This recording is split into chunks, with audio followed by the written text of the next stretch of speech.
Hello, I'm Skipper Chung Warson, and I'm a design director in San Francisco. Welcome to How This Works. This is a show where I invite people on to talk about things that they know extremely well. And today I have Nova Stanley with me to talk about his work as an artist, about his attending one of the top fine arts high schools in New York City during a pandemic, and his experience as a transgender person. Thank you for making time, Nova. Yeah, thank you so much for having me. This is so much fun. So, Nova, will you start? We like to start our shows just with a little introduction from our guest. Will you tell us who you are? Yeah, my name is Nova. I'm a 17-year-old kid from Brooklyn. I'm getting through my senior year, applying to colleges. I'm a bit of a nerd. I like music, and I'm training to be a professional illustrator. That's my whole deal. It's very succinct. I love it. Thank you. So, what's one thing about you that people might not guess? And in asking this question, something that you feel comfortable sharing? Yeah, of course. I was thinking about what would be something fun. Only thing I could really think of is I snap using my pinky finger, which is very random, and you can try doing it. It's very hard for everyone to do it, except for me. I don't snap with my index or my middle. I just snap with my pinky. So I think that's something that's pretty unique. And I don't think many people would guess that. So you mean like the difference between like snapping with your thumb and middle finger or snapping with your thumb and pointer, you snap with your thumb and pinky. Yeah, I'm a freak. I'm all flexible in my hands. I can make the reach, and it makes a good old snapping noise, and it's a bit of a secret superpower. Oh, interesting. And I can do it on both hands too. I can't. It's for whatever reason. I don't know what sort of brainwashing I went under as a child that somehow trained my body to disconfigure and let me snap with my pinky. But yeah, it's pretty powerful, I think.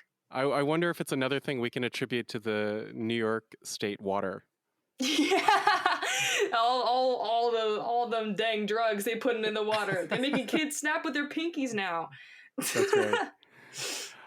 You know, of all the things that I know about you, Nova, as a person, I have to say that I did not know that piece of information about you. So thank you for sharing. Yeah, of course. I'm here to serve. So Nova, what are we talking about today? What are the topics that, and you know, I gave some of it away in the introduction, but what are the topics that you know an awful lot about? I like to say as a kid, I don't know an awful lot about it, much.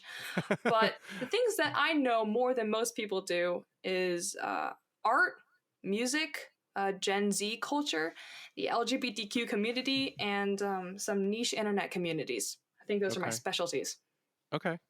Let's start with the top of the list. Let's start with art. How did you become interested in art? I think it was in my... Sorry, I'm going to start again. I'm just letting you know, my sister's dog is in here, and she is really needy, and so she's like sitting at my feet, and so I'm I'm hoping she settles down, but I'm hoping that she won't be too much of a problem. That's okay. I think it was kind of in my DNA for me to become an artist. Okay. My dad has a master's in painting, and my grandfather went to art school, and my mom is like a choreographer.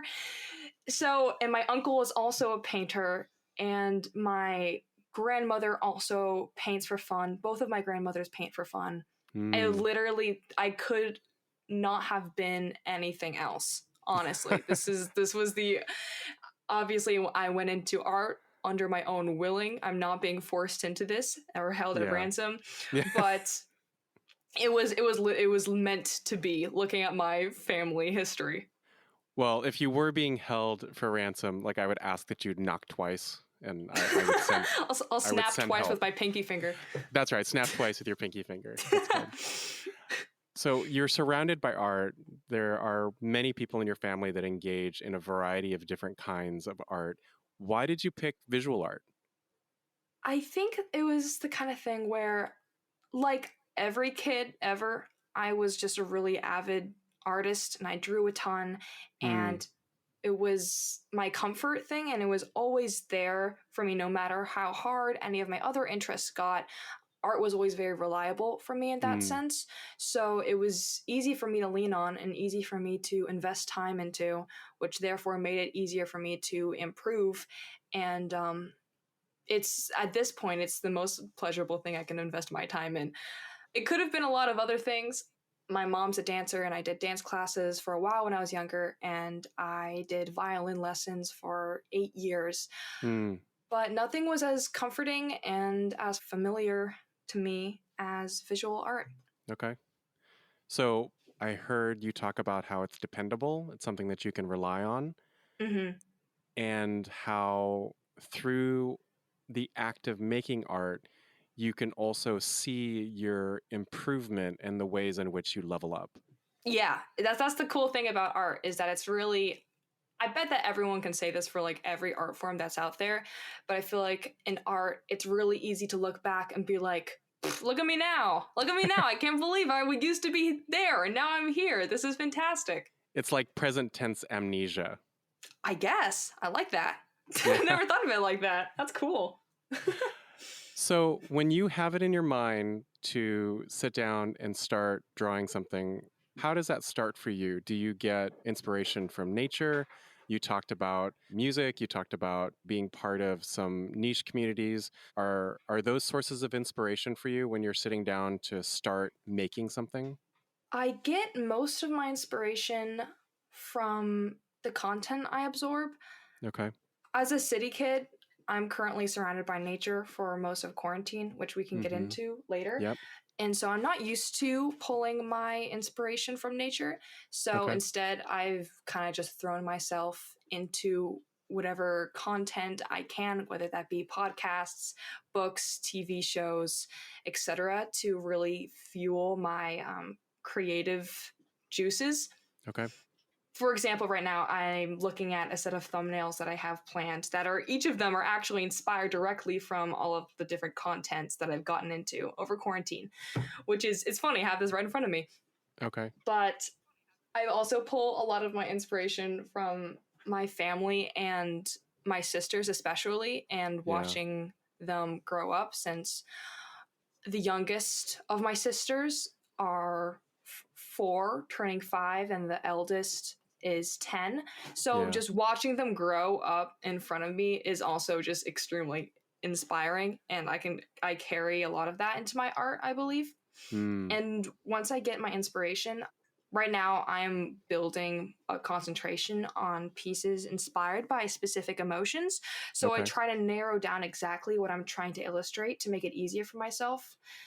Then I make a whole bunch of thumbnails and I get right on into it. Dig deep and get out whatever I need to. I think pulling your inspiration from your real life, that's something that feels very authentic to me.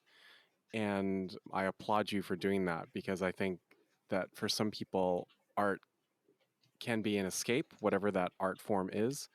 So the fact that you're able to glean from your life these moments and some of these experiences and transfigure them into your work, I think that's wonderful.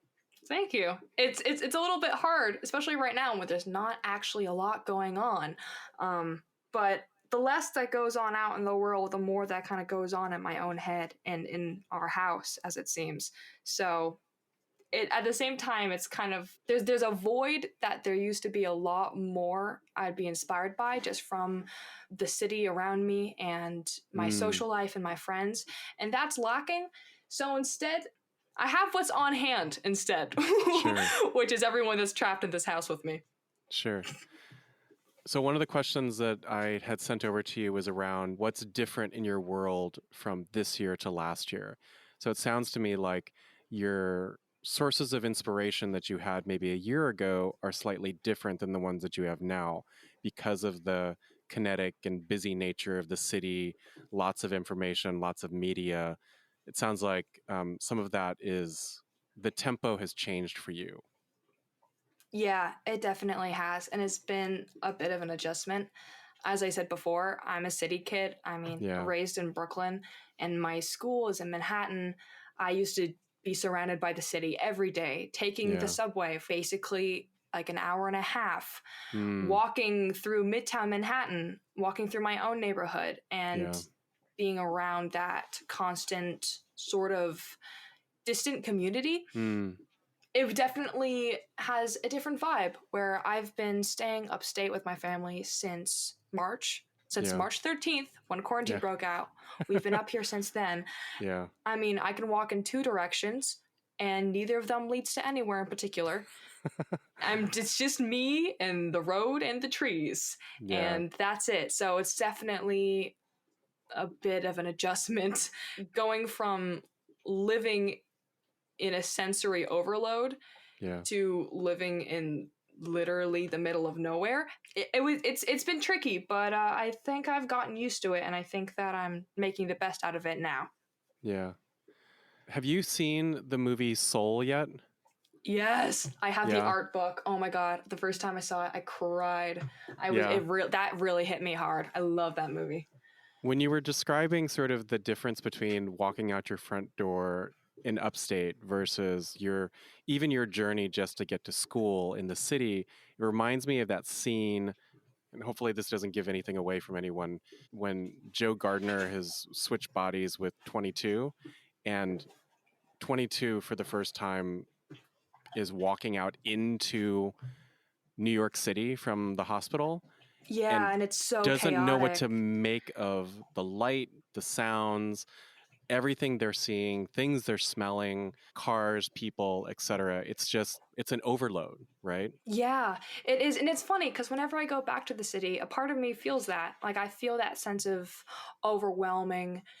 I feel the overwhelmingness of the city that I know hits a lot of people who are outsiders, which scares me that I don't view New York as a local as much as I did growing up, just being out here isolated. But then, like 22, you just find those little sparks of joy in the city that make it so lovable and relatable and so comforting. And that's when Yeah. I get back into the groove of New York. I'm like, all right, yeah, this is where I'm meant to be. Do you have a favorite medium or a style that you like to work in when you're creating art? I want to try a lot. I think right now the easiest medium for me Mm-hmm. is digital. And I Mm, think that over the years I've been using it, it's become my favorite. yeah. But that's not to say, who knows? Who knows where I'm going to go? But yeah, I really do love digital. It's very accessible, Mm-hmm. it's very user friendly. Mm-hmm. And I feel that, yeah, I started doing digital art when I was in middle school, Okay. and I did it very briefly whenever I could on my dad's computer. And Mm-hmm. at this point, after that, I've been doing it straight on. So with 5 years of experience, I've become really knowledgeable of how to use it, I Yeah. think. But yeah, think style wise, I used to really be into realism Mm. and more photorealistic, Mm-hmm. especially when I was in late middle school, early high school, and I realized that I had the skills to do very realistic portraiture. And I Mm-hmm. realized that that wasn't out of reach, so I just really hopped on it. And a lot of the work that I did in the first 2 years of high school was very academic. It was a Mm. lot of studies from life, it was a lot of realistic portraiture, Okay. me figuring out anatomy and the best way to structure faces and stuff Mm-hmm. like that. And I'm very grateful I did that because now I'm getting tired of realism and I feel it's constrictive and I want to be so much more explosive with my art. I want it to be Okay. I want people to feel a certain way when they see it. And I've realized with portraiture that can only go so far for the needs that I want. So I've Mm. been going more of a stylistically, and I'm really still figuring out where I want to be, which makes it fun. I'm glad that I haven't settled on anything and I don't feel tied to any style of drawing in particular.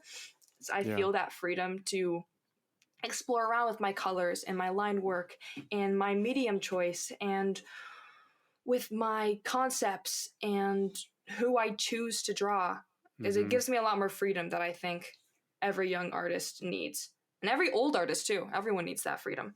Yeah, I think everyone needs that. Yeah. Yeah, you need the freedom to really give yourself the space to learn how best you like to do art and Mm-hmm. to learn not to feel constricted by anything that you do. Like, you have so many years to figure out what you want to do. Why not try everything out, especially in art? Like, yeah, you don't have to constrict yourself. Yeah. I guess you could describe my style now as a little bit more like cartoony side, but I wouldn't describe my style like that. I think it's just evolving. I think it's just in the works. Yeah. Do you have a project that you think about that stays at the back of your brain and that you really want to do, but you haven't, for whatever reason, sort of tackled it yet? Yes, I have many. My dream, once I get all my arts education done, I want to work as a sequential artist. Most Mm, specifically, once I'm older and I have more experience, I want to work as a graphic novelist. okay. And I have this idea for a fantasy slash sci-fi where I have the amount of work that I've put into a project that I'm not going to get done for probably another like 5 to 10 years is like kind of insane. It takes place on this fictional continent where the concept is, what if there was no imperialism, and what if native tribes from around the world were actually concentrated onto one continent and interacted with each other. Huh. And so I've set up different like ethnic groups. I've set up, like, I have a whole map of the Wow. continent. I have plans for language. I need to figure next. I have to figure out is politics. Okay. I have like geographical, like all of the big cities labeled and their functions and what they trade. Like, I've gotten like really deep into world building a project Okay. that is not going to happen for a while. But yeah, I would love to do like a really complicated fantasy graphic novel at some point in my life. That'd be so much fun. Yeah. Yes. So, one of the things that you talked about that you enjoy about art is that notion of iteration and improvement. Are Mhm. you able to look at your previous work as an artist and enjoy it? Or are you someone who looks back at your previous work and is overly critical about what you could have done differently? I don't think so. I think I have a fondness for my old work, which I think is good. Okay. It's better to be fond of it than to be completely repulsed by it. Um, Right. it makes like, yeah. I have an Instagram account that I've been posting my art to Yeah. since 2015 and maybe Okay. 2014. Honestly, I don't remember. I've been posting it since middle school, Sure. and the amount of content that I have archived and deleted is very, very few. Oh, I wow. keep Okay. it all up from my entire middle school and high school experience because I think there's value with looking at your old art and looking at what Yeah. worked and what didn't. And it's funny. It's Yeah. funny. I can't believe I drew like that. It's like, it's very entertaining for me. Yeah, I have, right now I'm sitting at my desk and I have a wall that's full of papers and such. And I have a lot of really old drawings. I have a drawing that I'm looking at that's from 8th grade, Yeah. a couple from sophomore year, Okay. one from a couple of weeks ago. One of Okay. these is from when I was 12. Like, I think it's really fun to look at your old work, and I think it's also really inspiring because I think I had some really good ideas when I was younger that I just wasn't able to execute, and now I can take a look at them and I'm like, huh, let me see what I can do with this. Like, I can. Sure. That's really fun. I think I'm probably a lot more critical of my work from like 6 months ago than I Okay. am like a couple years ago. Because 6 months Sure. ago, I'm like, listen, like, we're respectable now, and the fact that you drew that like that when we are still respectable is a little, you're on thin ice, but it's okay. I forgive myself in the end. Well, I think the forgiveness is the most important part. Yes. I've tried to be gentle on myself, Yeah. especially in terms of my art. So, as you alluded to earlier, you grew up in the city, and you grew up specifically in Brooklyn. But since March of 2020, you and your family have exited the city and are now upstate. And so part of that was not just relocating domiciles, but it also has to do with your schooling. And, without saying where you go to school, because I don't need any stalkers on here. Right, exactly. I don't think it's important to your story, but suffice to say that you attend one of the top fine arts schools in New York City. How has your school life been different starting in your all's exit from the city to now being upstate? What does education look like for you? It's definitely changed over the months as my school slowly realizes what works and what does not work. Mm, Um, as you said, I go to a fine arts high school in New York. So the kids who go to my school are not commonly academic leading students. If you okay. we're artists, we're not meant to be mathematicians. Okay. So my school has had to do a lot of adjusting to make sure that the kids at my school are able to learn in as best an environment as they can. Okay. So at first, my school last year, all of my classes were asynchronous, which I Okay. personally really liked because I'm one of those people, I'm a very direct learner. You tell me information and I will just understand it and I will apply it. It's made my educational life very easy for me, and I'm very Mm, lucky to be like that.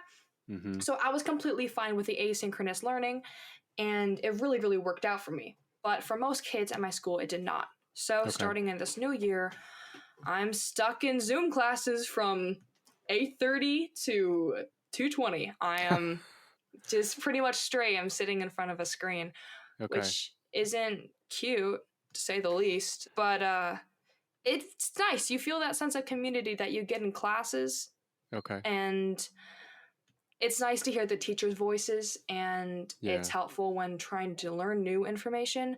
But honestly, it's very unengaging. Mm, I really like to learn, and up until senior year, I did advanced placement classes like sophomore and junior year. Junior okay. year, I did like 3 or 4. I was in like AP chemistry, like I was testing myself.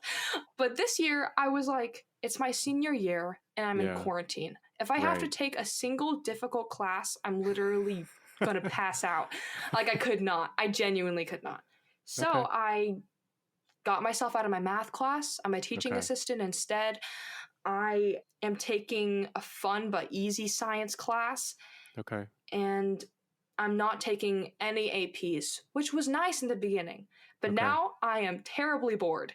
So instead, I'm taking up Italian on the side to try to get myself engaged in something. But yeah, Okay. school has been very relaxing.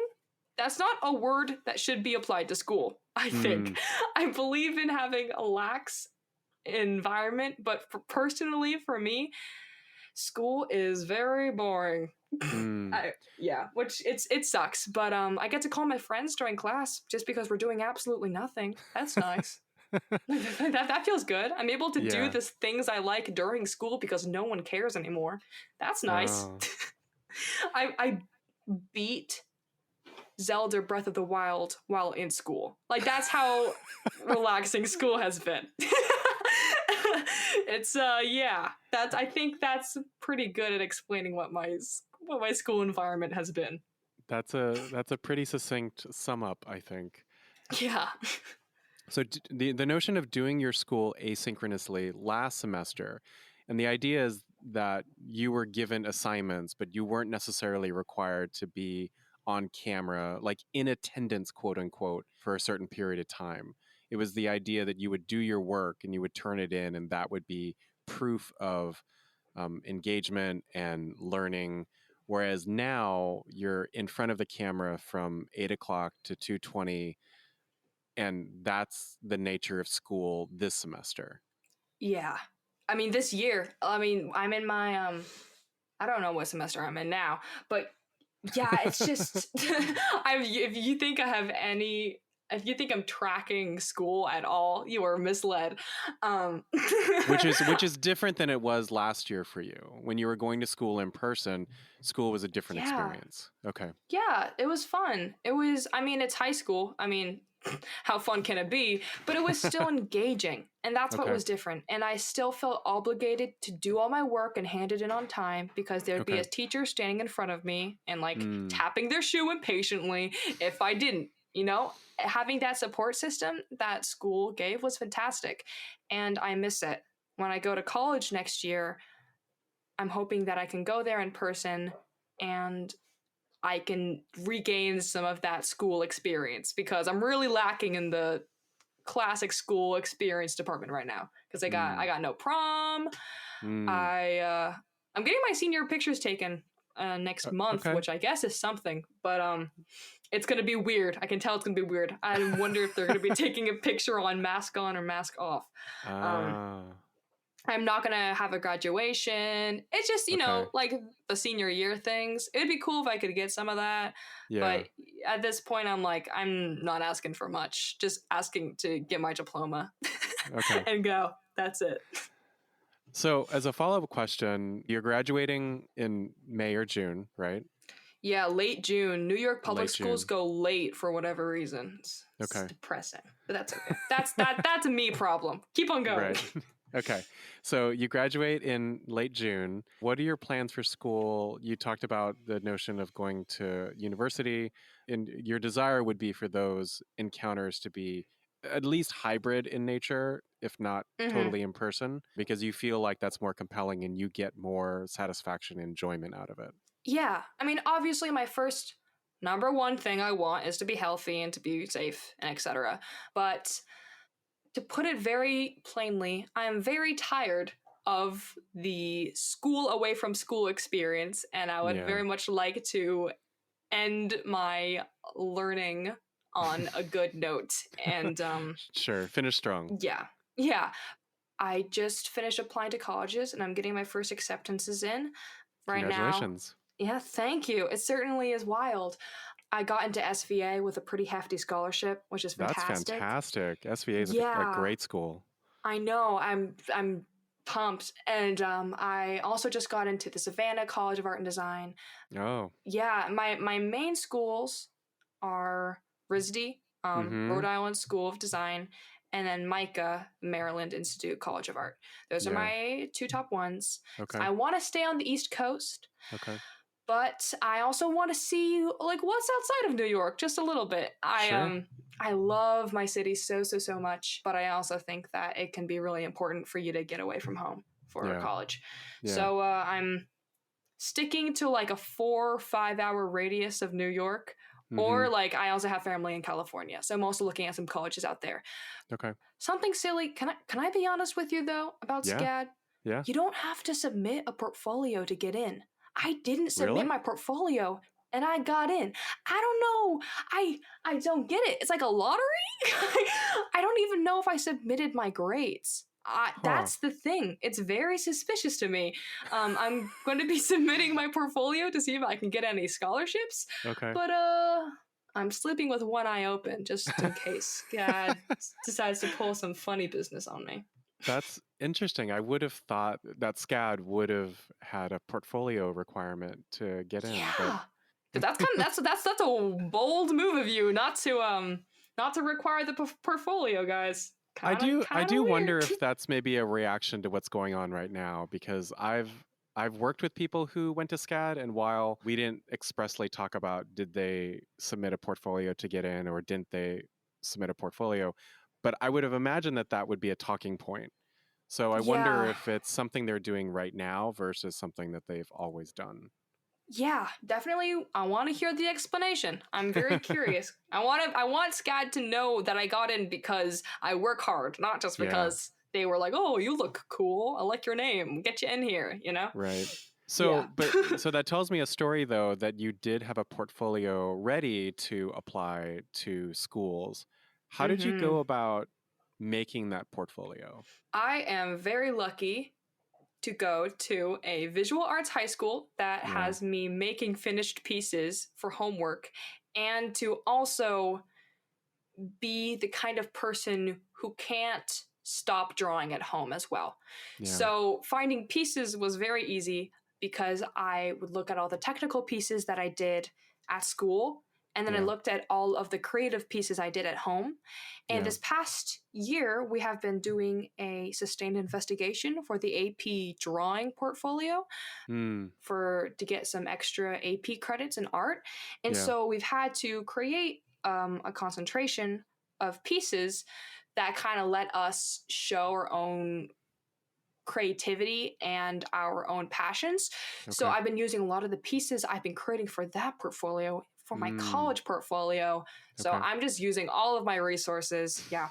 I'm really lucky though, because I have a friend who did not go to a visual arts school. She lives out Mm, of state, okay. and she's also applying to art schools, and she did not have the resources of pieces like I had. And she was producing so many pieces this fall, trying to make it up for that portfolio count. Mm, And she was working so hard. So I'm very grateful to have been in a situation that already provided me with enough of my own art for me to yeah. build like a very solid portfolio. Yeah. Well, congratulations Mm-hmm. on the acceptances that you've already received, and Thank you. fingers crossed for your other spots. Yes, I'm crossing literally every limb in my body. You have no idea. So you talked about how, and we'll link to your Instagram in the show notes if you're comfortable with that. Yeah, of course. So you talked about how you've created this body of work just by opening a social media channel and consistently posting. And I have to say that there's a lot of chatter right now about how bad social media is, or it's not good for you, it saps your attention. But you're someone who seems to manage that attention really well. And I always feel very happy when I see that you've posted something, because Aw, thanks. I get to learn a little bit about this thing that you've made and why you've made it, and just kind of a peek into Nova's world. How do you manage? Because part of that is you're working on your craft as an illustrator, as an artist. You're working on these things. How do you manage that with some of the distraction that occurs naturally in the world of social media? Honestly, can I tell you something you're not going to be expecting? Sure. I deleted Instagram a month and a half ago. Oh, interesting. Yeah.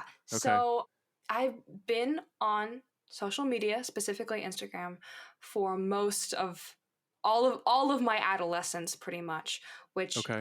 is a blessing and a curse. Okay. And I always really loved it, and I have found some of my best friends through Instagram. Literally, Okay. my I found my best friend through Instagram, and I have a That's lovely. fantastic network of connections and internet friends and people I love from there. Yeah. But it's also, as a young person being on social media, it's really tough. It's really Yeah. damaging, especially as an artist, because as an artist, you'll post something and you'll be like, however many likes this gets is how much this is worth, which Sure. is bad, Yeah. which is not great, especially for a young teenager trying to gain some self confidence in their art. Yeah. So it's something I've grappled with. It's something that I've really loved. And I think that quarantine was really the end game, if that makes sense, Sure. where you can't not be on Instagram and on social media for the news. You want to know what's going on with your friends. You Sure. want to know what's going on politically. You want to see what everyone is talking about. It just got to be so much. Yeah. Instagram is always asking for your attention. Yeah. And it started to feel more like a chore. Yeah. And Instagram has set up a lot of policies with how they disperse the posts and how they show up in your feed that negatively impact artists. It became like a toxic place to be, Yeah. and it was exhausting and it was addicting, and I couldn't stop going on there, but it just made me feel gross. It made me feel Yeah. nasty. And so one day I was like, okay, there are several things tying me to social media, such as my connection to friends, my Sure. internet friends specifically.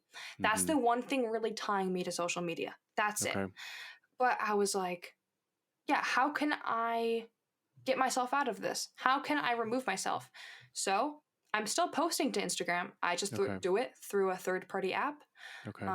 My best friend manages my account. If I ever need something, Okay. she'll help me out, which is a total blessing.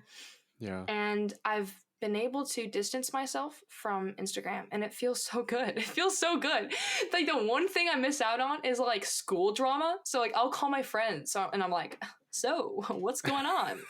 Like, who's being problematic today? Like, Sure. I'm curious about that side. But like, aside from that, it's just so freeing, and it feels really good. Okay. I have a lot more time to do the things that are more important to me, like Yeah. watch TV and do nothing. Sure. But no, it's Important still, things for sure. yes, it's very worthwhile. But no, if it's felt really good, and Okay. I hope I can keep away from Instagram for as long as I can. And I think that I encourage more kids of my generation to try stepping away, because it feels like a weight was lifted. It feels so much better. The only Yeah. social media on that I'm very actively a part of is Tumblr, because it's a smaller community, if that makes sense. Yeah. And it's a lot less toxic right now. It's just super, I found it very comforting and chill. But Okay. Tumblr can be a wild place to be, depending on what's going on. But Sure. right now it's been my home. Okay. Sorry, Aya was Ayo, stop it. She's like crying in the hallway at nothing. I wish she would stop. I'm hoping if she starts again, I'll get Elle to come fetch her. Okay. But yeah, Okay. back to business. Back to business. So I applaud you for recognizing the impact that even something like Instagram that you were using for posting your work and interacting with other people, but that you recognize that it wasn't good for you and that stepping away is an important thing, at least for right now, right? I don't want to make assumptions. I wonder if social media is actually very beneficial for a lot of people, or if a lot of people are just very used to the connection. If it's something that people have just got complacent in, accepting the downfalls that come with it is in the way that you perceive yourself and the way that you perceive the world. And they're just like, oh yeah, this is the way that it is. Like, it doesn't have to be, guys. We can still go back to the Stone Age if we really, really try. We don't have to spend our lives on Twitter. It's okay. Right. So I'd love to get into one of our last topics, and that has to do with your gender identity. When and or how did you first know that you were meant to be male and not female? And let me check in with you before you answer that question. Is that the most appropriate way to ask that question? Maybe a better way of saying it is you realize that you didn't identify with your birth gender. Okay. Okay. I think it's just more concise. So, Nova, when did you realize that you did not identify with your birth gender?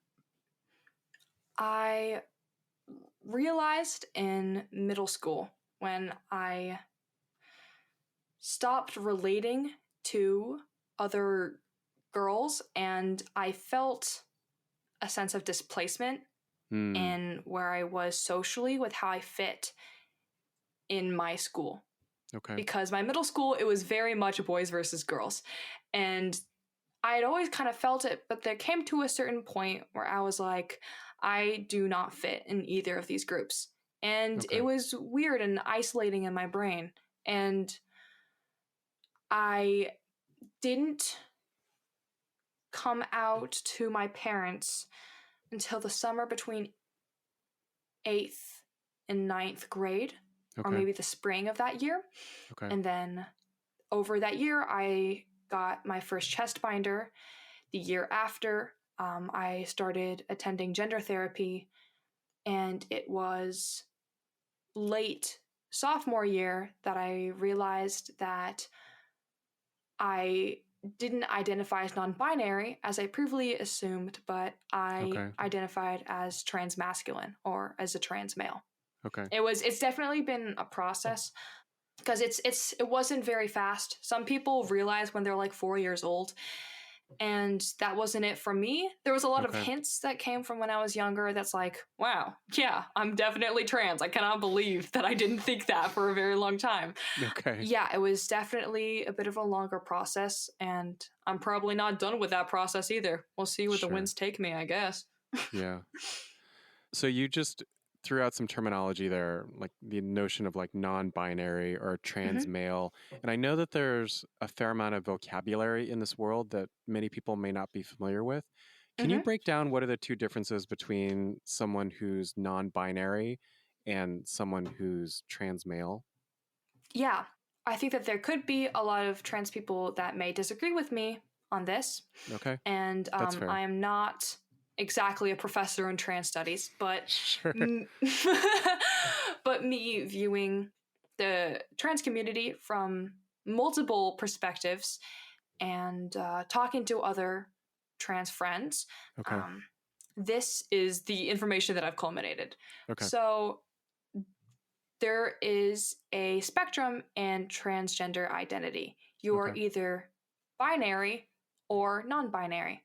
Okay. Binary trans people include trans women or trans men Okay. who are very clearly, they know they are a trans woman or a trans man. Like they Okay. know what they are. While non binary fits everything in between for people Okay. who are like, I don't know. I feel like both of them. I feel like none of them. I'm Okay. not sure where I land in between. I wish I was something else. Obviously, Okay. not like a different object, but like that sort of those identities that aren't trans woman and trans male, all of those identities lie in non-binary. Okay. You're not conforming. Your identity lies beyond the heteronormative gender binary or Okay. cisnormative. Being non-binary lands anywhere between identifying as cis and identifying as trans. Cis Okay. standing for cisgendered, which means not being trans for people who are not familiar with that terminology. Okay. Yeah, it's. I have some friends who present as cisgendered. They Okay. dress and they socially present as if they are cisgendered, but they are non-binary in their brains. And you Okay. can say that there are also some binary trans people who are stuck acting or dressing or behaving like the sex that they were born with. And that happens all the time. But I think that non binary people have a huge spectrum in the way that they present, in the way that they identify, and Okay. even the pronouns they use. It's a large spectrum. And I think that that scares a lot of older generations, which is why there's a stigma behind trans and non binary people, Mm-hmm. because they're scared of letting kids identify in the ways that are not typical to them. But it's okay. That's okay.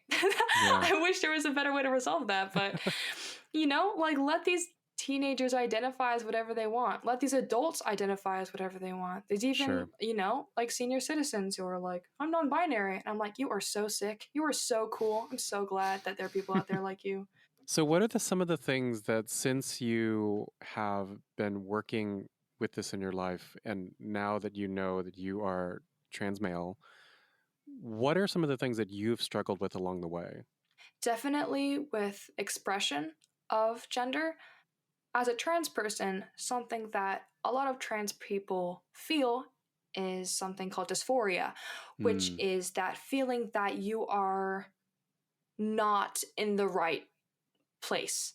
Okay. That's a weird way of describing it, but it's that repulsion of your own sex or the way that you present your sex and the euphoria that comes with identifying as anything else. Okay. So the way that my dysphoria controls me is very much in the social sense, where I feel most dysphoric and unhappy with the way that I was born when I'm in a social situation and I'm being viewed upon by others. In Hmm. private, my body and my voice and all that comes with it doesn't bother me as much. But once I'm Okay. in a social situation and I'm surrounded by any number of people, I'm very, very self conscious. Okay. So, unlearning the toxic masculinity that can come with being a trans male, Hmm. where you feel repulsed by all things feminine just because they're feminine and they remind you of who you used to be. Sure. Um, that can be really strong. And I think that it's important for trans men to know that it's okay to be feminine, and the same messages that are being spread to boys and young men now to express your feminine side should also be spread to young trans masculines or young trans males or trans guys, because it's important for us to hear too. And I want to, I would love to grow my hair out, but it makes me unhappy. But I would love to be in a position one day or one year to be able to grow my hair out and have awesome long hair and to wear whatever I want. Like, that'd be awesome. I just Sure. need to I need to keep on tending to my little confidence grove in my brain and try to build up some of that juice I need. Has part of that been for you, and I know it's hard to separate our present tense context from another reality, right? If the pandemic didn't come down around our ears and the novel coronavirus and all of those things, and you weren't doing school remote and left Brooklyn, this environment that you had come to know very well over the course of your childhood, do you think that your development in this way would have been any different? Probably. I'm grateful for quarantine for several reasons. When I was in school, I was in a kind of tough social situation. Okay. Um, so quarantine was almost like a saving grace because no one had to talk to each other anymore. And you didn't have to worry about all of those stupid high school stuff that comes with being in high school, I see. I think that if I was in school, my path to more emotional maturity would have been a very different one than the one I led down now.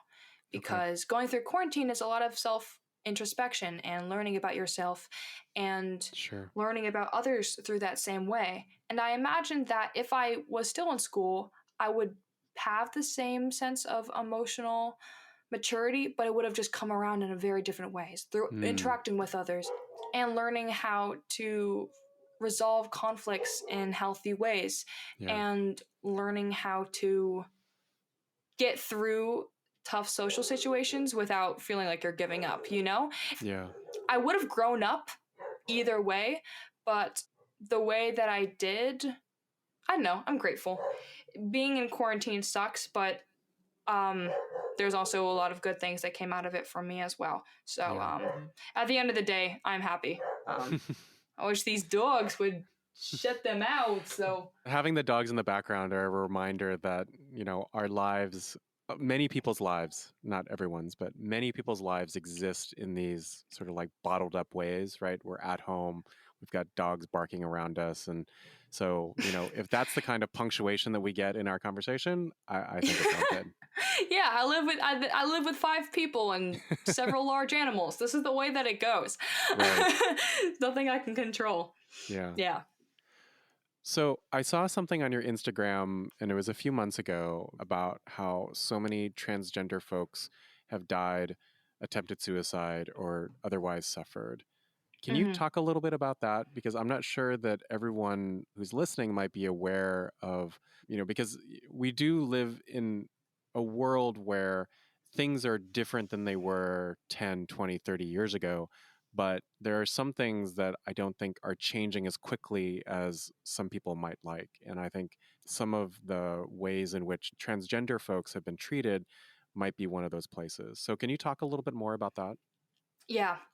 The trans community is a vibrant and it's a fantastic place, but it's also burdened by a lot of trauma and grief. There is insane amount of violence put against trans women, specifically trans women of color, over, gosh, it's unfortunate, and I feel that it's not talked enough, especially in our current political climate. But I'm gonna just read out some information. I got Yeah, this. I'd love to. And we'll link to it in the show notes as well. So that way people have a visual indication as well. But I'd love to hear you talk about it. Yeah, some of this information is from Stonewall, which is a British LGBTQ rights charity, from some early 2010s studies. And in the studies, it reported that 4 out of 5 young trans folks have experienced verbal abuse Mm. 1/4 out of young trans folks have attempted suicide, and 9 out of 10 young trans people have thought about it, Wow. which is just insane. That's Yeah. insane to me. Them.us reported that at least 350 trans people were killed globally in 2020. Mm. And majority of those folks were people of color or sex workers. Mm. And there's a lot of violence against trans women of color and trans men of color and gender non-conforming people of color. It's a terrible shame, and it's something that I don't think the world openly cares too much about. And I wish they did, because I think over 45 of those people died in the US this year, a handful of them in New York. It's just such a shame. And like the youngest one was like 15 or 17. Like that's crazy. It's mainly just like young trans women who are just being killed, and it's such a shame. And I'm sorry if this is triggering to any trans people listening to this. It's something that I feel like the cis community needs to be more aware of, and to provide support and funding to organizations that benefit trans people of color, trans people generally, non-binary people, LGBTQ people. It's just it's so important that there are safe places for trans women of color right now, especially right now with the white supremacists and just the all the hate that's going on in America right now. It's really important for trans women, trans people of color to understand that they are needed, they are wanted, they are worthy, and they deserve safety. 100%. Mm-hmm. Those are unfortunate statistics. And one thing that I wanted to point out as well, and plus one to the notion that you just talked about, I hope that this doesn't cause someone to feel badly, that brings back some previous encounter that they may have had, that it might be triggering or anything like that. But this number year over year has actually increased. It has. It's literally, people are calling it like a genocide against the trans people. It's really unfortunate. And I was finding statistics, something I could bring up, and the only people that are talking about it are trans based like organizations and stuff like that. This is the kind of stuff that ends up on like CNN maybe like once a year, once every 2 years. It's a shame. It's a shame. I wish that more people were conscious of it. Yeah. It's really disappointing. Yeah. So what are things that folks who aren't necessarily transgender but exist more in the cis world, what can they do to help transgender folks feel more comfortable to be themselves? Normalize transness as much as possible, whether that's investing time into reading articles and books by trans people, or if it's spending time in your community talking to trans people, or if it's telling your kids about trans people and that it's okay, and normalizing the fact that it's okay to be trans and it's not taboo and it's not something uncommon. I was reading about this. I can try to find the source for you later. I read that 1 out of every 200 people identifies as trans or gender nonconforming, which is a really big jump. They used to think it was like 1 out of like 100,000 people. Sure. But as being transgender is slowly being more normalized, more people are identifying as trans and realizing who they are. And the more that it is accepted by the public, the more that it's going to be easier for the trans community to be safe and to be heard. I was talking to my therapist the other day, and he's also trans. Okay.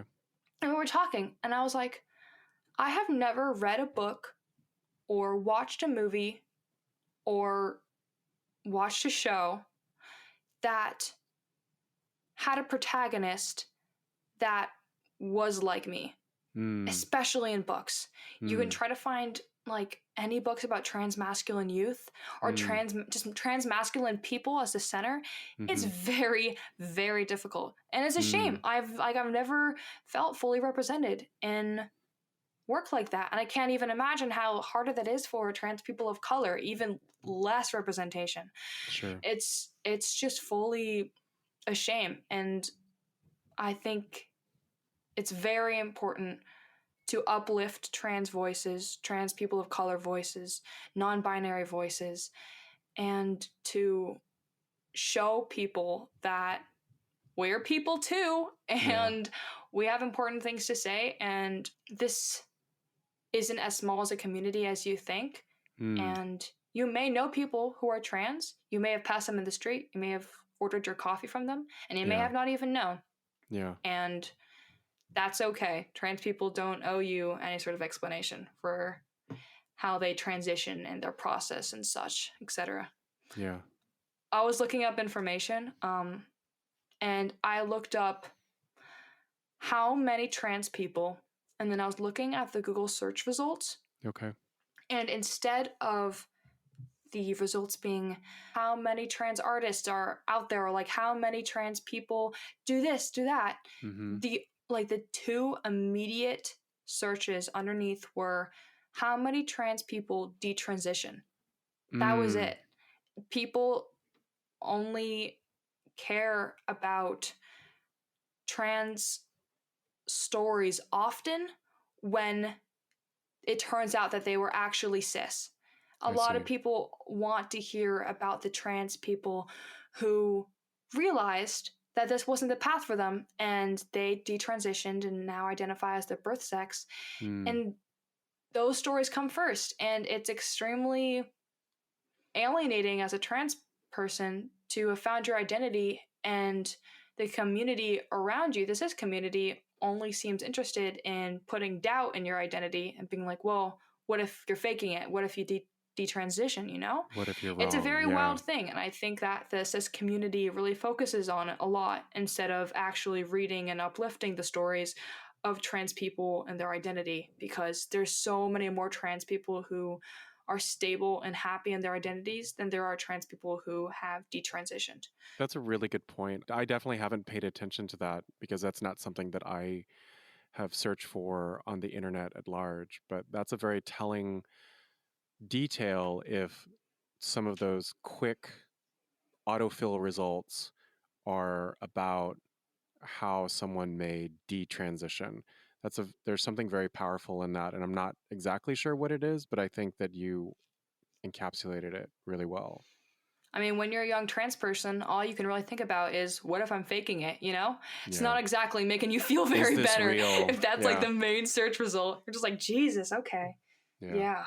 So I appreciate you talking about all of the topics that we've talked about, but I want to make sure that we leave room and space for something that we might have missed. So is there something that we haven't talked about yet that you want to get into? I think I want to talk about mental health for a second, because I think that a lot of people have struggled with their mental health over quarantine, me included. And it's been really tricky during this super isolating time to be dealing with stuff like that. And I just hope anyone out there who's listening who has gone through relapses during quarantine, or who have gone through really dark and negative thoughts, or people who have just been through it, you know? I really hope that all you guys are okay. I hope that you get the help that you need, and you are very much needed and loved in this world. And I think that that is something that I want to make sure everyone knows, because it's been a really mentally trying couple of months, and it can be hard dealing with mental health stuff during this period of time, because you want to make sure all the attention is given to people who are going through medical health issues with COVID, and you want to make sure that their stories are being told. But there's a lot of people out there, and for the past couple of months, who have been going through a really rough time. And I hope that they all understand that you guys are seen, and like I get it, and it's really, really tough, but we're going to make through it, and it's going to be okay. Yeah, this has been an incredible change in our society at large. You described this a little bit earlier in our conversation where you talked about that fatigue that you feel about remote school or not being away from where you've grown up. You've been taken out of the city. And so that's a big change for you as well. You don't have access to friends and, all the pieces of your family. It's really challenging. And I think that if someone is struggling right now, they should reach out to people that they trust or a mental health professional if they feel like that's in their capacity to try to work through some of these things. Yeah. And just as a little tip, I really recommend, if anyone is out there feeling super lonely and isolated right now, set up like a virtual night for your friends. It's not too late. Over all of quarantine, every single week, I have called two of my school friends, and we've watched movies, and it's been the best thing for my mental health. It just reminds you that you're not as isolated as you feel you are, and this time won't last forever. And it's just such a reminder of how important friends are. I really do recommend it. It's so much fun, and it gives you a chance to really talk about everything that you're feeling and everything that's going on. So at 17 years old, what's one of the most important lessons that you've learned so far in your life? I've had to realize how important it is for me to be there for myself. I'm going to be living in my own brain for the rest of my life, so I have to be friends with myself before it's me against the world. Sure. Yeah, I've been my own best companion these past couple of months. And despite how tough quarantine has been, I'm grateful for learning how cool I am to hang out with in my own head. Me and myself and I just sitting around in my brain, sitting around a campfire. That's how it feels. I think self-acceptance is important, and being comfortable with yourself is also super important. So that's a really good reminder for anyone who's listening. Mm-hmm. So Nova, what's something that you're excited about right now? Like something that you're watching or listening? There's something that you talked about in your intro that you're into music, but we didn't get into much of it in terms of our conversation. What are things that are top of mind for you in terms of media you're consuming or things that you're really enjoying?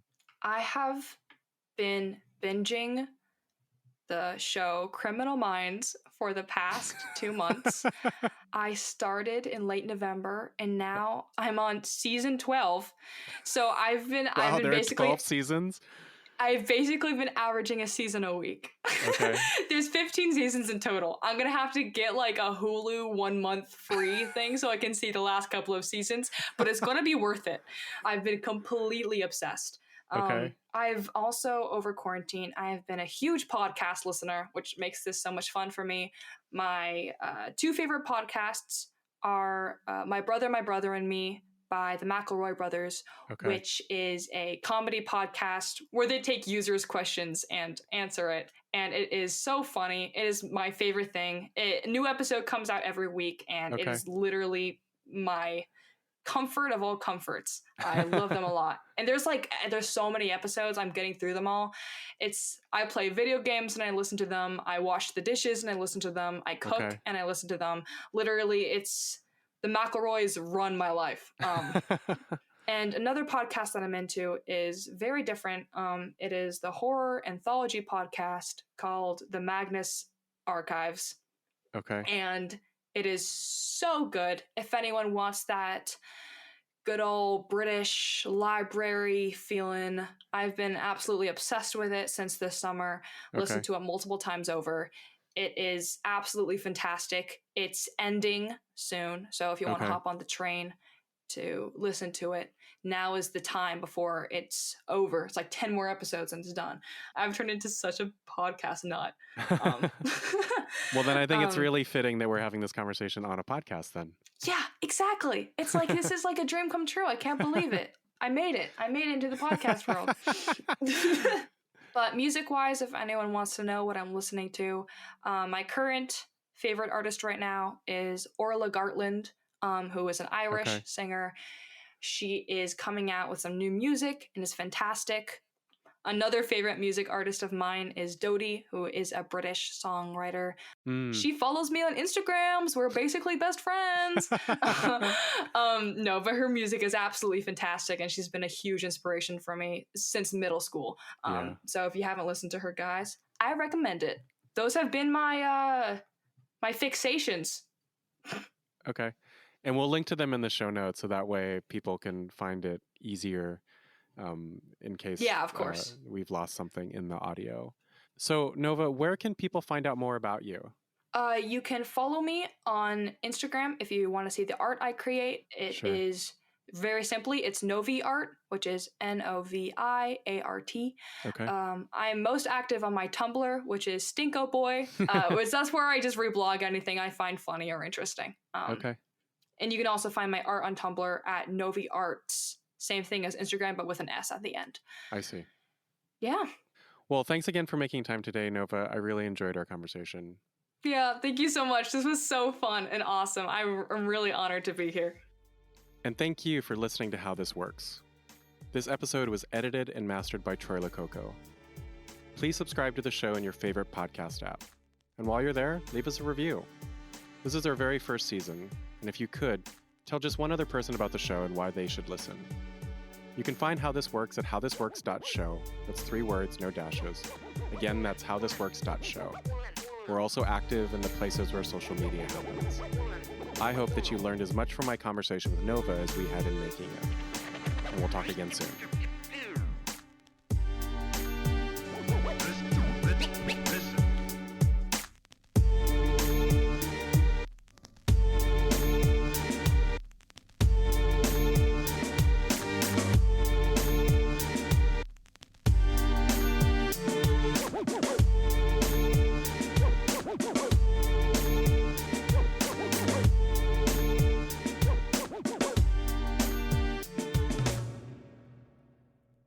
I'm going to answer that, but I think I have another dog coming in the room, and she's a lot bigger, and she can be a lot noisier. And if she's going to get on the bed, it's going to make a big noise. I'm hoping she just sits. Come on, baby. Get yourself on the floor. So you have Ayashi and Ayo in the room. Yeah, and I have Comet, who's my cat. They're all in here because I'm the oldest member of the family in the house right now. So they're just like, oh dang, we gotta protect the big one. So I have my my groupies with me. Got it. So you were asking about my process, right? Yeah. And how I get inspired. Yeah, how you get inspired, how do you start?